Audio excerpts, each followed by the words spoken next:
Welcome to The Explainer. Today, we're diving into a really wild chapter in American history. How the Great Plains were totally transformed in just 14 years, between about 1862 and 1876. Now, if you're studying this for your GCSEs, you're definitely going to want to stick around because we are going to connect all the dots for you. So, the big question is, how on earth did this actually happen?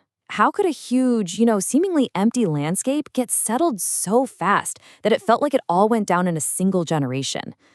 Figuring that out, well, that's the key to understanding this entire period.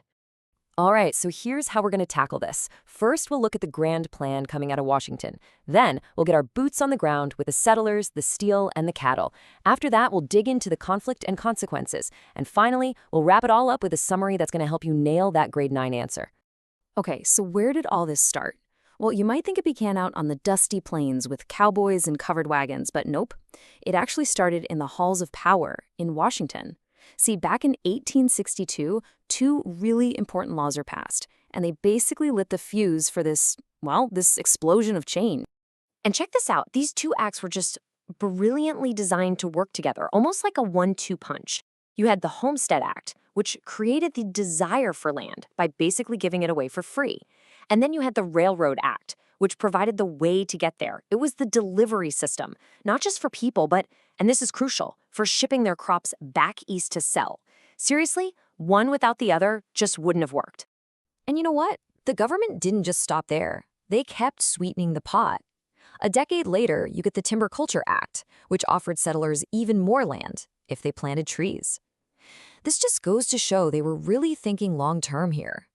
They were determined to solve the plains' environmental problems and turn this place into the nation's breadbasket. So the government laid the groundwork, right? The stage was set. But what did this actually look like on the ground?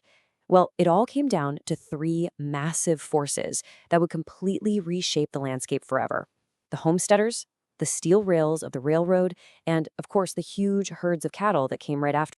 Now, if you just looked at the paperwork, the Homestead Act seemed like the deal of a lifetime, right? 4 simple steps, pay a tiny fee, and boom, 160 acres of America are yours. But the reality, oh man, the reality was brutal. It was that third step, proving up, that was the real killer. It meant you had to survive for 5 years in this incredibly harsh environment. And let me tell you, the failure rate was sky high. Yeah, to make it out here, you basically had to throw out the old rulebook and write a completely new one. No trees for houses? Fine. Homesteaders just built them out of the earth itself, creating these things called soddies. To farm that tough prairie soil, they needed new tech, like the steel sodbuster plow. They literally had to become inventors just to survive on this new frontier. And then there's the railroad. You really have to get your head around this. It was so much more than just a train track. It was the absolute engine of this whole transformation. When that first transcontinental line was finished in 1869, it did way more than just move people around. It was like a giant conveyor belt, linking Western resources to Eastern cities. And in doing so, it basically invented whole new industries overnight. And, there was this one entrepreneur, Joseph McCoy, who just saw the potential perfectly. He looked at the millions of cattle roaming around Texas, he looked at the hungry cities back east, and he saw the railroad as the missing piece of the puzzle. So what did he do? He created Abilene, the very first cow town, a place designed specifically for the cattle drives to meet the train tracks. And with that one simple, brilliant idea, the modern cattle industry was born. And this new cattle industry completely changed the life of the most iconic figure of the West, right? The cowboy.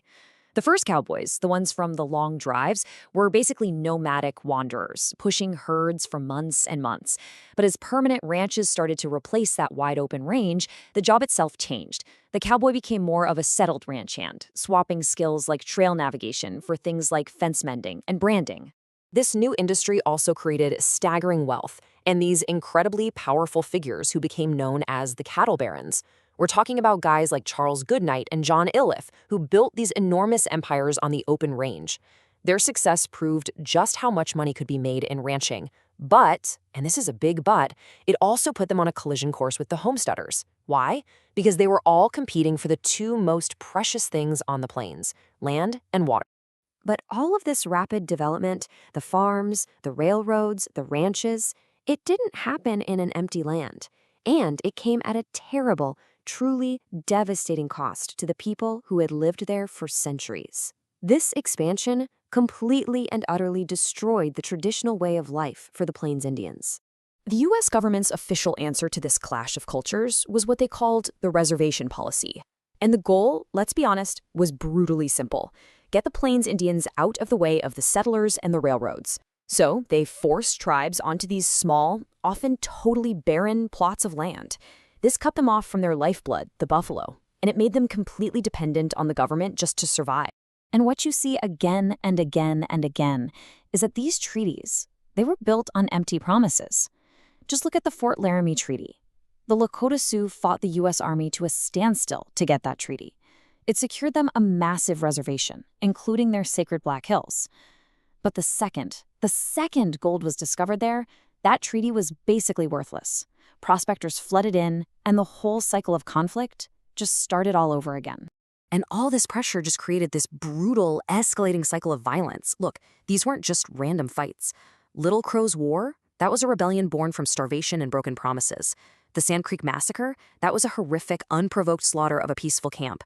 And Red Cloud's War was a fierce and actually successful fight to protect their hunting grounds. Every single one of these events was a direct reaction to that relentless wave of settlement pushing west.